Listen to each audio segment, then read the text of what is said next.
बिस्मिल्लाहिर्रहमानिर्रहीम। मैं Ziaullah Bangash, machine science और इंफॉर्मेशन टेक्नोलॉजी खैबर पख्तूनख्वा पाकिस्तान। आज यहाँ आप लोगों से मुखातिब होने का जो मकसद है वो तमाम वो मेरे भाई जो यूएई में रह रहे हैं और कोरोना वायरस के हवाले से ये पैगाम है। और यहाँ पर मैं ये शेयर करूँगा कि जैसे कि आप सबको पता है कि कोरोना वायरस की वजह से पूरी दुनिया इसकी लपेट में है और यूएई गवर्नमेंट ने अपने शहरियों के साथ साथ बाकी जो ममालिक के रहने वाले हैं उनके लिए भी बड़े फुल प्रूफ इंतजाम किए हुए हैं। जो इकदाम यूएई गवर्नमेंट कर रही है हम इसको अप्रिशिएट करते हैं अपनी जानिब से भी, हुकूमत की सतह पर भी और तमाम पाकिस्तानियों की जानिब से भी।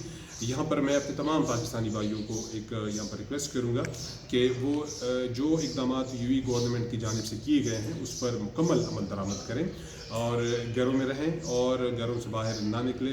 कोई अगर काम ना हो तो घरों से बिल्कुल बाहर ना निकले, सोशल गैदरिंग से इज्तनाब करें।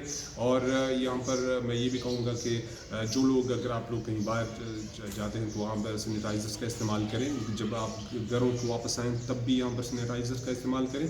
घरों में अगर आप हैं तो साबुन से और उनसे अपने हाथ साफ़ करें। बाकी जो इकदाम हुकूमत की जानिब से किए गए हैं उस पर आप लोग मुकम्मल अमल दरामद करें क्योंकि कोरोना से मिलकर लड़ना है और कोरोना को पूरे दुनिया से उसका मुकाबला इस तरीके से हम कर सकते हैं कि जब हम अपनी हिफाजती जो तदाबीर है उस पर मुकम्मल अमल दरामद करें।